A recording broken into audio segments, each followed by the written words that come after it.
Look at us. Hello. Look at us. This is fantastic. Oh, if you, it's a weird experience here. My name is Cale Zeldin, and I am a high school teacher in Rhode Island, and I pop up on your YouTube screens from time to time. And it's great to be here, especially in these 2 days where we will lay or play our scene. We often hear about two world mythologies and the two worlds, and we can talk about spirit and matter. But we join here in the flesh, to fuse spirit and matter in the spirit of fellowship as we explore what we mean by these words, fellowship, and perhaps more elusively, what we mean by spirit. Listening to what Corey told us about the estuary protocols and what his hopes for really moving. And as I usually do when I hear people talk in profound, moving ways, I revert to some book that I have read and taught. And he talked about the valley, the woods being lost, and monsters like she-wolves and leopards and lions, from the opening canto of Dante's Inferno. And when I teach the book to my kids, my students and my kids, I talk about pilgrimage as a physical journey to a spiritual end. And so my hopes for us this weekend is that we can be together physically as we aspire spiritually. We look for our telos, our destiny. So today, to kick us off, I'm sure that most of us are very familiar and hear that peculiar, casual call of, "Hi, this is Paul." You know what I'm talking about. Every video, "Hi, this is Paul." And immediately, let's do this, let's go. What does Paul have served up for us today for homeroom? And so I think it's fitting that so many of us who come here today in Elmhurst, because of our strange parasocial relationship with a shockingly tall gentleman who works his own vineyard in Sacramento. So Paul will join us now to give us the first keynote address. So give it up for Paul Van Clay. I never know what the slides look like. Go ahead and put the first one up. We'll see what we see. There he is. Does the screen back there work, or am I going to have to turn around the whole time? So, you have come to an event that was the brainchild of a man who wears Dickies. Many of you, if you haven't seen him on the channel called Friday Morning Nameless, he is usually found on his channel with a smartphone, and he is laying tile in someone's bathroom somewhere in Wisconsin. And Chad,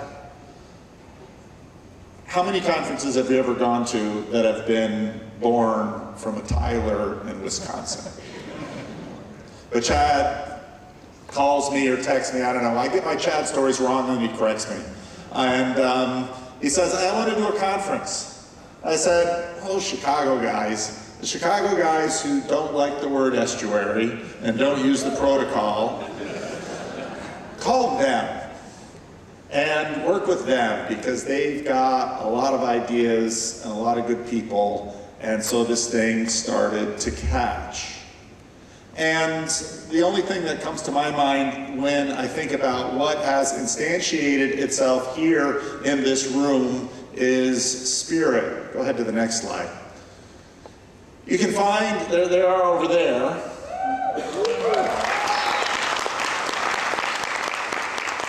Of course, I heard it through Grim Grizz, another channel that is criminally underwatched. Even though, yes, Grizz, you know what, I'm not going to say it.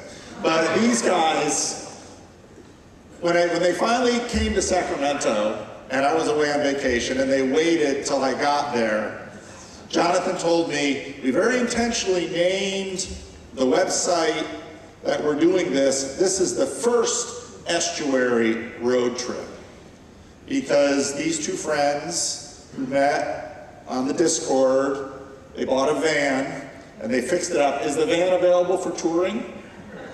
Is there a buy me a coffee thing, QR code to tour the van? Like, Grizz, are you going to teach them in the way of the grift? All right.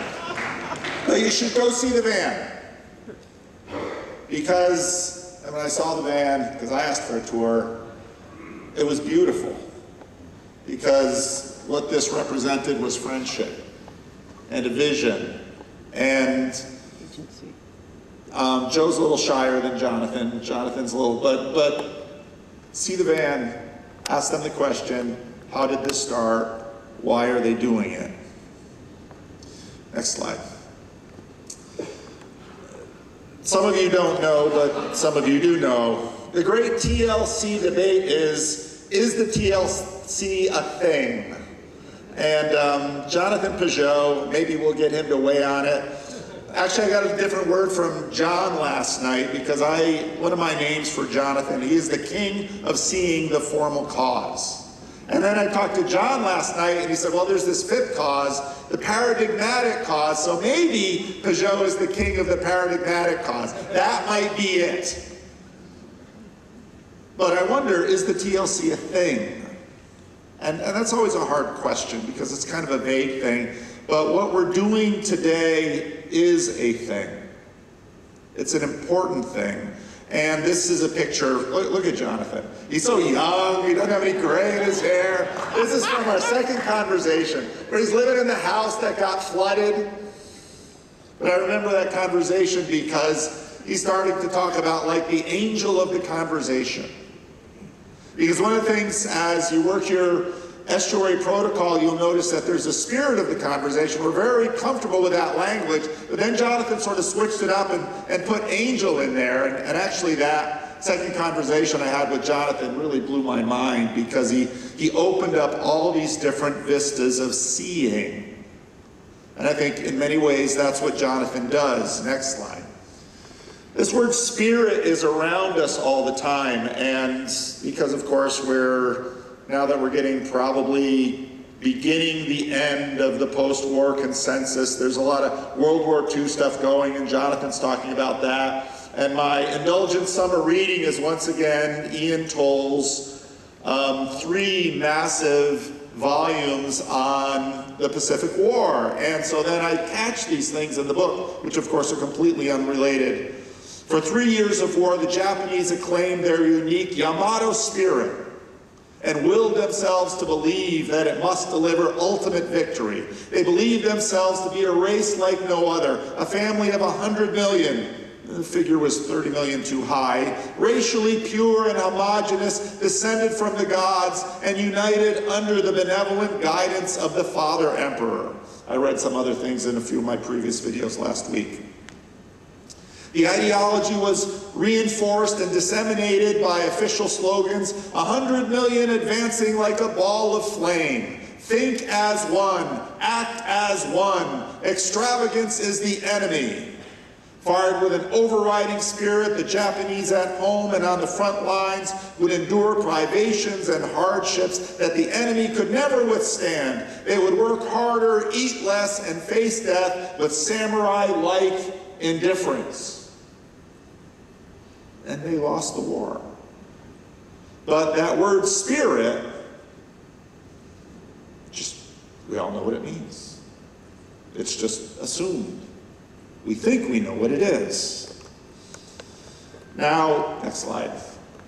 The Britt Hartley conversation with Rainn Wilson was so interesting because you've got sort of a deconstructed Mormon talking with a deconstructed Baha'i, sort of reconstructed into a book that argues that a spiritual revolution is necessary to address the world's most pressing problems, from mental health crises and political divisions to climate change and economic injustice.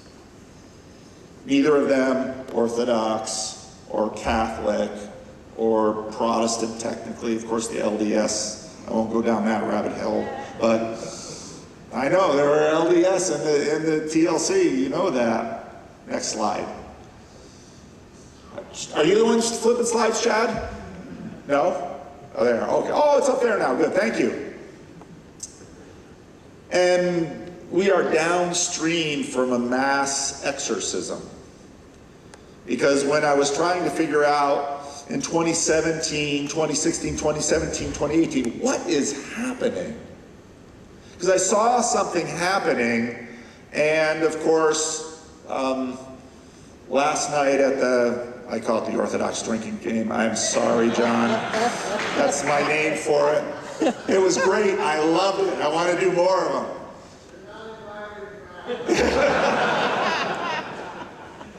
But Jeff P. stood up and told the story of Job, where I get this email from a Dutchman who's, I'm an atheist, you know, the whole story.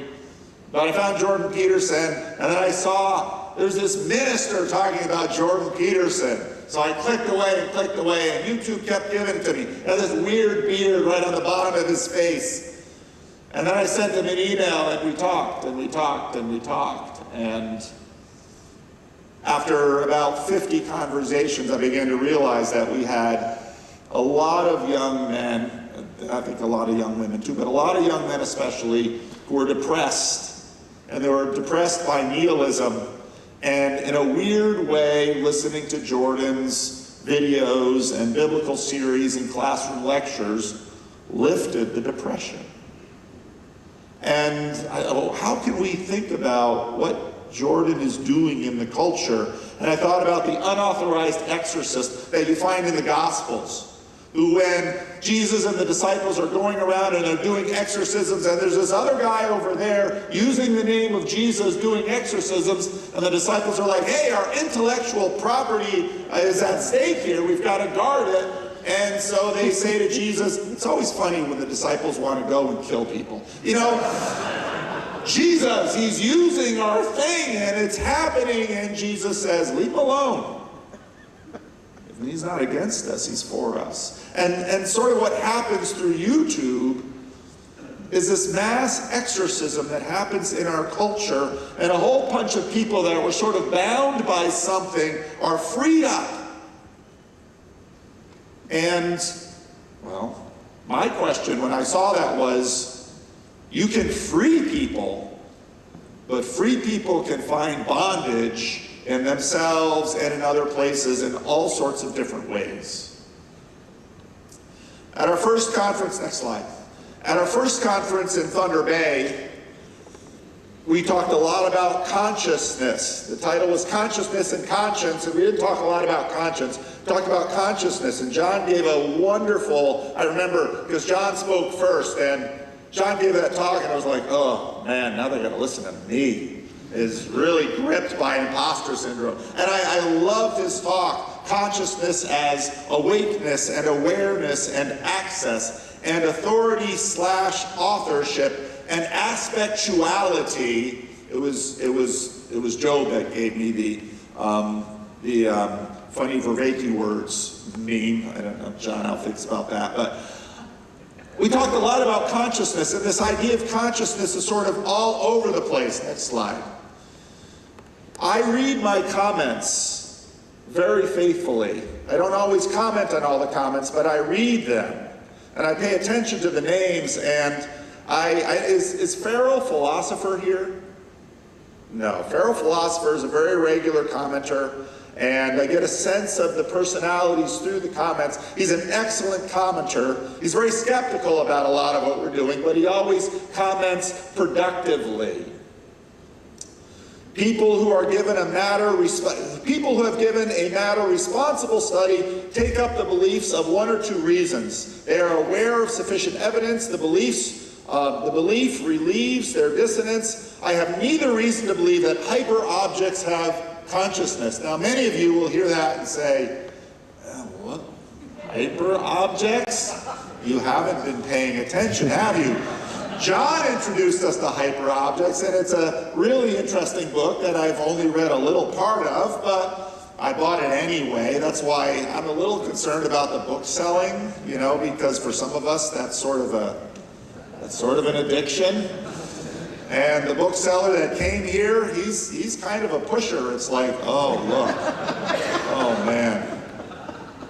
But I wonder, we've chewed on this consciousness word enough, and I wonder if we couldn't pivot, because I don't know that we're really going to get far with it, to another word that's sort of creeping up in the last year or so. Probably helpful shift from default, substance consciousness, because I think with sort of this implicit substance ontology, consciousness we think of as a substance. And I think it's much more relationality that we're looking for. Another book that John, a great book really, The Blind Spot, that I hear Evan Thompson, because John always says Evan Thompson, and he's done some videos with him, and I've watched some. I call it the scientific lab leak, because we found something that worked, and once we find something that works, it's like, I'm going to try it over here, I'm going to try it over here, I'm going to try it over here. And that's a really good thing that we do, but the problem is it works someplace and not others. And so it's human to overreach. Our parents overreached and grabbed the fruit of the tree of good and evil. And a lot of Catholic and Ortho complaining about the Protestant Reformation. I'm here kind of to stick up for the Protestant Reformation and the Enlightenment and the Scientific Revolution and the Industrial Revolution, because people always complain about these things, but I know people who live without them, and they're not here because they don't take planes and they don't have money and they don't have refrigerators and all those things. So I understand we overreach and should critique, but we're not really going to get rid of these things anytime soon. None of us are living without the blessings and the curses of these things. Next one. Is a city conscious? See, and that's why I think it's just a hard question, because I don't think we can think about consciousness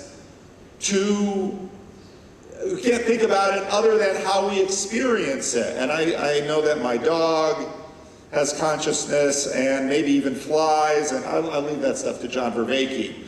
We're adept at relating to cities, though, in ways that cities can understand. But if you're paying attention, you notice that we just heard this fudgy word consciousness and added another fudgy word understand, because how can a city understand? But it does.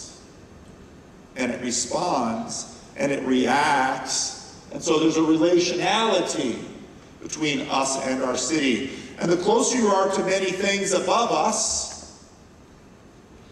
as you approach them, you sort of approach them with, again, this as if it has consciousness, or as if it understands, or it is as if, and all of these agencies. In other words, we do that with cities, and we do it with volcanoes.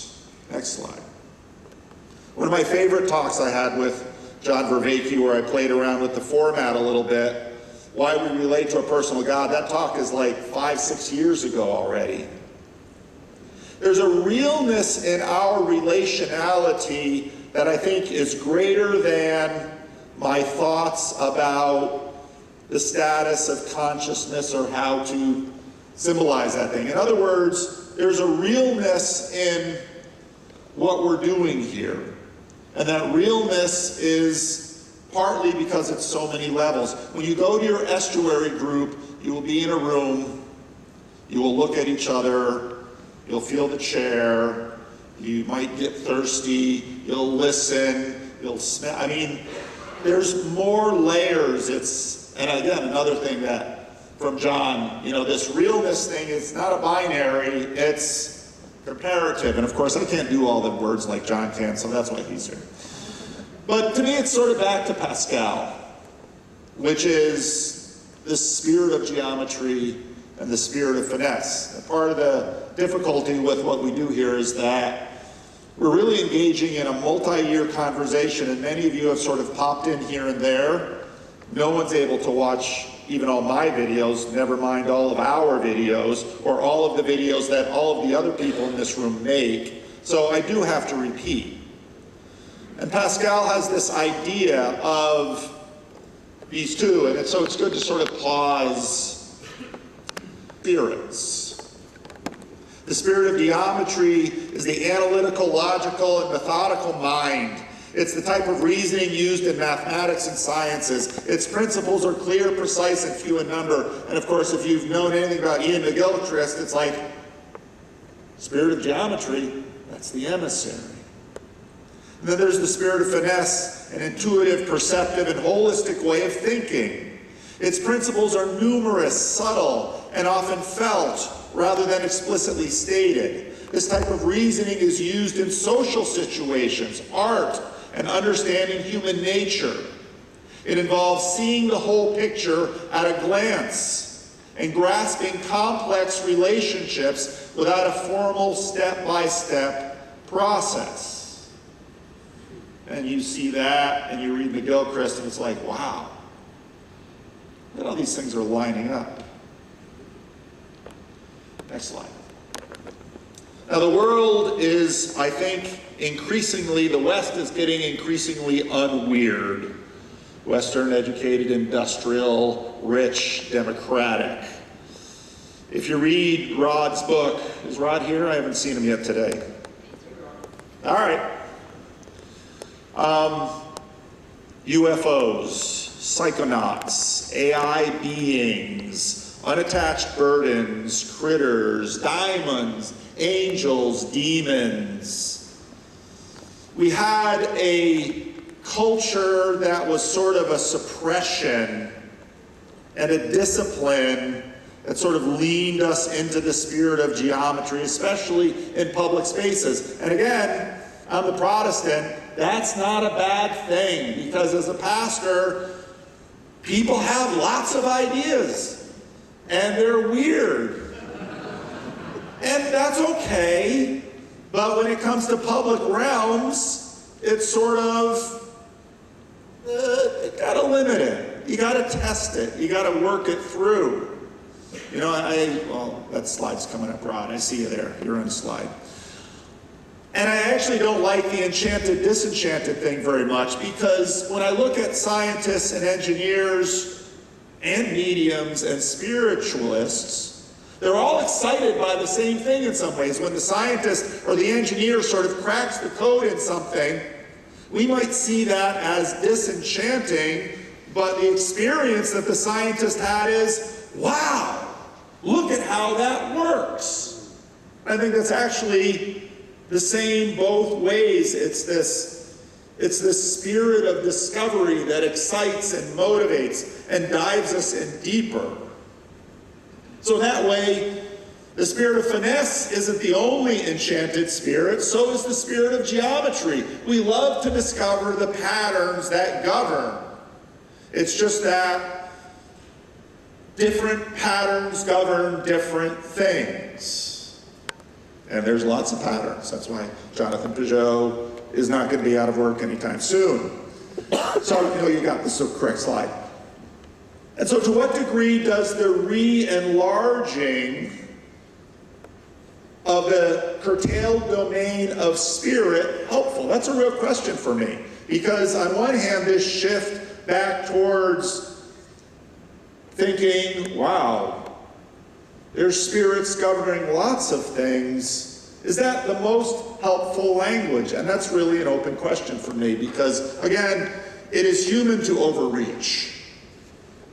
We have this interesting new conversation now about social fertility suppression, and this fascinating conversation that Benjamin Boyce had about high-status women are suppressing the fertility of lower-status women in a Darwinian domain. And it was like, wow. And Jordan had connected this up with Snow White and so many thoughts I hadn't thought of.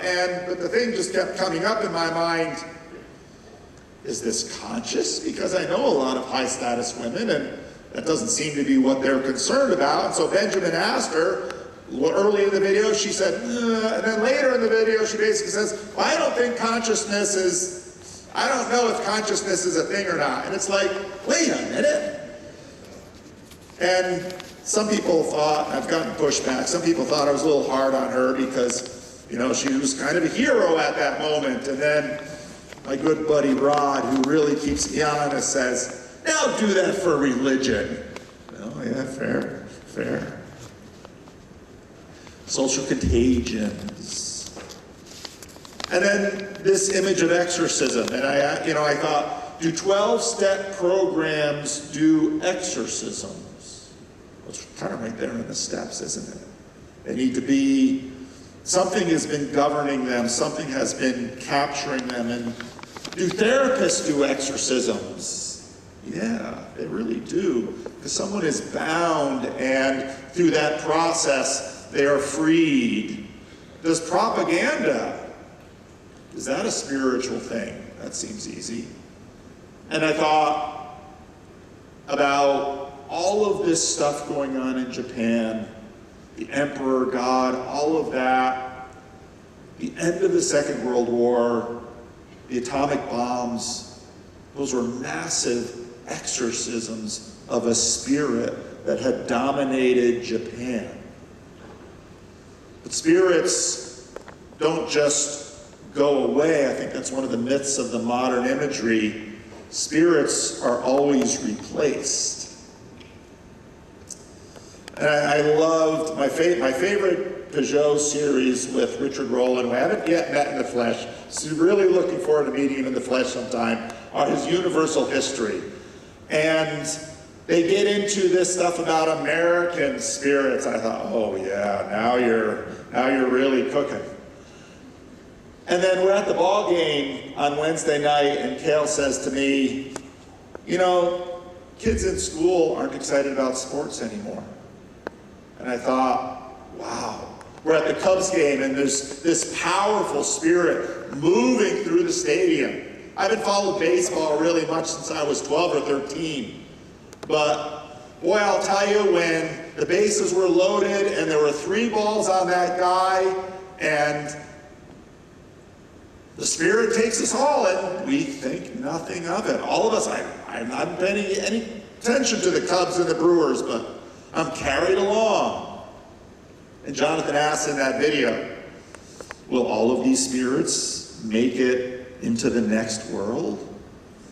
How long will these spirits live in this world? And Kale is like, just think about baseball, the spirit of baseball going away.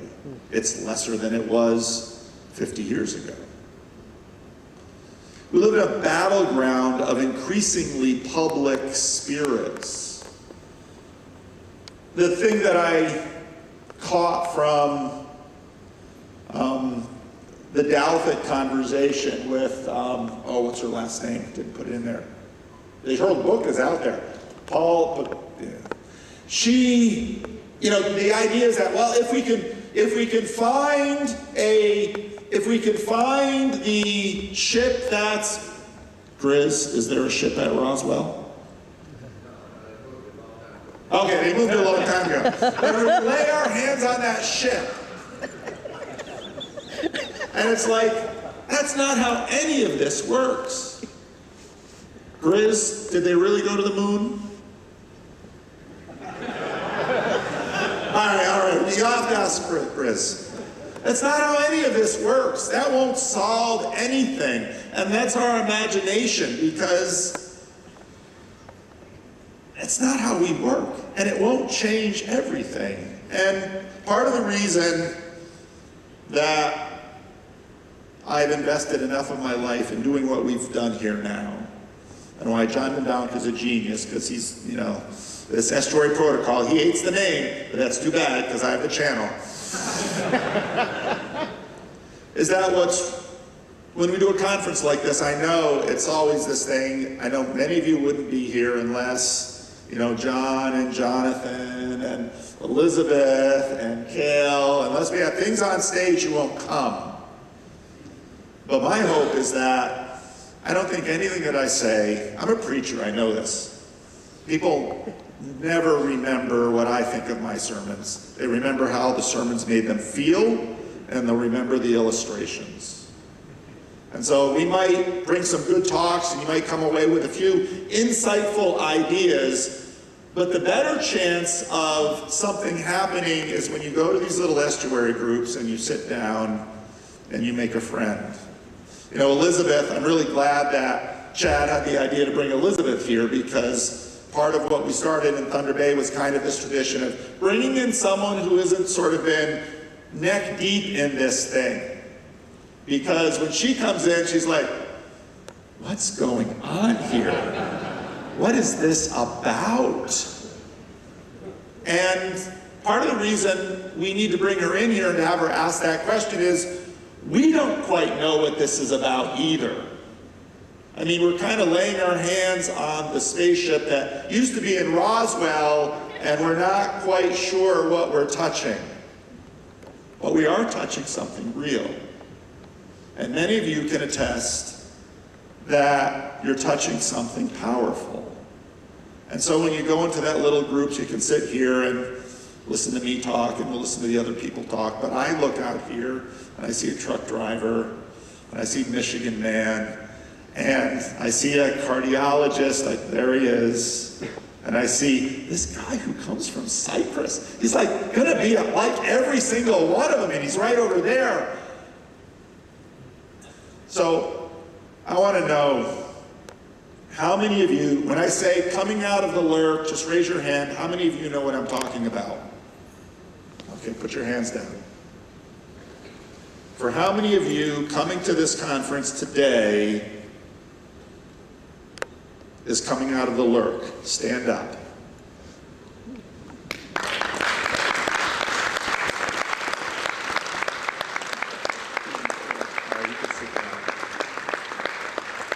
Because when we're trying to explain to Elizabeth, what is this about?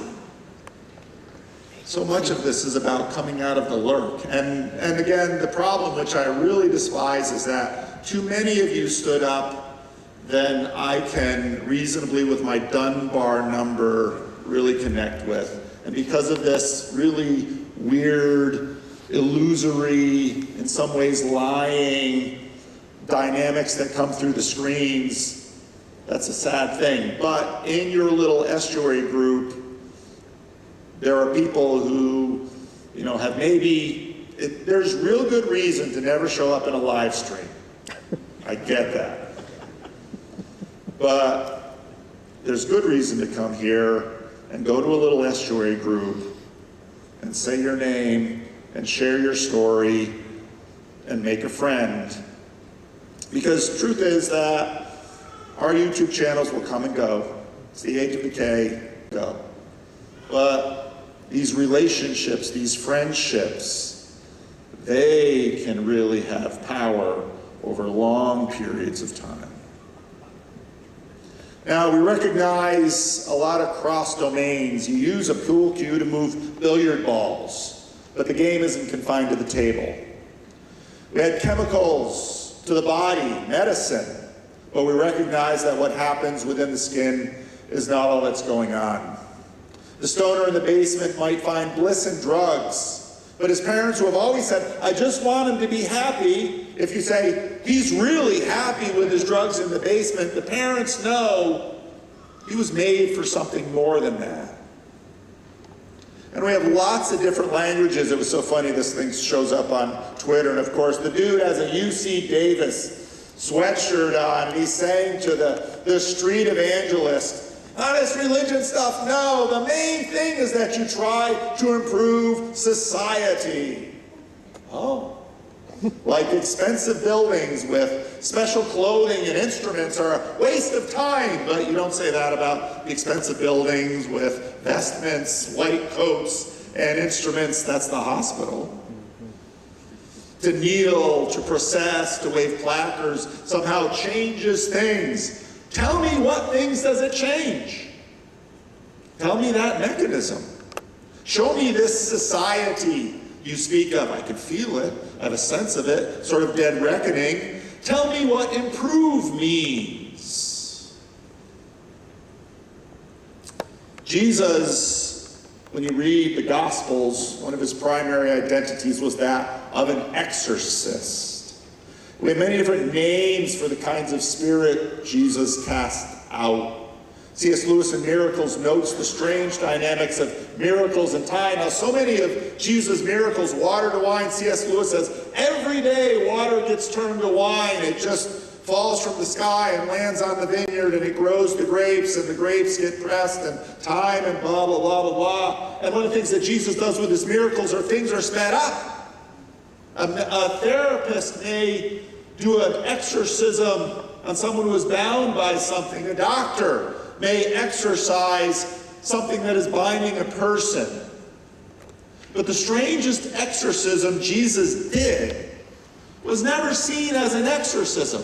But I think it is, because it's performed by hanging on a Roman emblem of torture through which they established their dominion. And he says, I'm going to exorcise the Roman Empire in this way. And it's only far later we began to recognize. So Chad, I remember Chad's like, the theme of the conference is fellowship of the Spirit. I thought, oh boy, how's that gonna go? But here's the thing about Chad. He's back there in his dickies. I've yet to see the baby. I gotta see the baby. I really want to see the baby.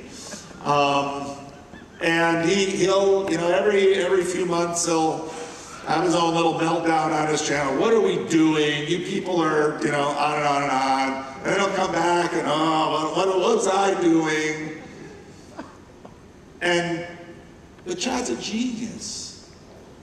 He is. You are, Chad, you are. Because I watch your branding. And I watch you thinking. You might not be the kind of genius that we look at with other people in society and say, oh, they've started a big corporation or they discovered a big medical thing. And Grim Grizz, I look at Grim Grizz, yes, it's unwatchable, I know, but it's a work of genius. And for a man who's supposed to be a cautionary tales about video games, his channel is a video game when you watch it. And the thing that I know is that there are immense blessings and there's immense power and giftedness all throughout this room that human history will never appreciate and never record because we're way too fast. And so the purpose of, okay, we're going to have these stage things and then we're going to go down to these little groups and you're going to meet with randos. I want you to discover the blessings and the spirit and the beauty that is in all of these randos whose names won't even show up on a live stream. Names that I won't even get a chance to meet. So I want us to slow down and see that beauty and learn to relate to it. What spirits bring us here, what angels will emerge from all these little estuary conversations, what relationships will be strengthened, changed, and blessed. You gotta keep going. You guys used a little bit of time. I'm used to having as much time as I want on YouTube. I've been reading Rod Dreher for years, and I always say, it wasn't actually Peterson that brought me down this road, it was Dreher. It's his fault. I used to be a nice Christian Reformed liberal minister, Rod. You ruined that. But my favorite Rod Dreher is when he writes about his family and the town he grew up in. And when he writes about his sister. And in his Substack a couple days ago, Margarita votive on a county cemetery. Wow, what a powerful piece. I shared it outside the paywall, sorry Rod, and a bunch of people. It was beautiful. And he writes, I'm starting to wonder if I'm like someone whose hands were chopped off, who is still trying to shake hands the hands of others and doesn't quite understand why it doesn't work. You might feel that way here because, a lot of you are introverts. You've come out of the lurk. It's a little scary. I get it. And the age of decay robs us. But even though Rod is right about a bunch of things that I was, back one slide, still the Rod slide. There we go. And Rod's a little prophetic in some things. I think the real thing that Rod has given me and given this world is he has shared himself and his brokenness with us. Because then I know, well, if a big important blogger like Rod Dreher can share his brokenness, maybe I can too. All right, next slide. We live in the age of decay, we really do. And Dan W., I won't out you, Dan, but he's one of the Chicago, there he is, says to me, we're a bunch of deconstructeds looking for some reconstruction. And I thought, Dan, you really nailed it with that. I think even more, we're looking for a resurrection and a restoration that this age can't fully give. So if your expectations for the conference were way up here, we'll probably disappoint. And if you meet me because you've been watching me through this lying screen, I'll probably disappoint. But as one Calvin chaplain, Dale Cooper, used to always say in his sermons, I don't remember hardly anything from his sermons, but these two lines I remember because he repeated them again and again. Pain shared is pain divided. Joy shared is joy multiplied. You got it. When Chad mentioned the name of the conference, one verse just came up. Therefore, if there's any encouragement in Christ, any consolation of love, if any fellowship of the Spirit, if any affection and compassion, complete my joy so that you are in agreement, having the same love, united in spirit, having one purpose. Do nothing according to selfish ambition or according to empty conceit, but in humility, considering one another better than yourselves. Each of you not looking out for your own interests, but also each of you for the interests of others. It's from the book of Philippians, and every time I read that book, I lose my heart-saving throat grizz, because it always touches me. This is what Paul says to a church when he's in prison, and he's wondering, have I done any good? And he says to the church, this is what you should do. This is how you lean in. This is how the Spirit works. And then he goes and gives the Christ song. You can look it up. So, all right. Thank you.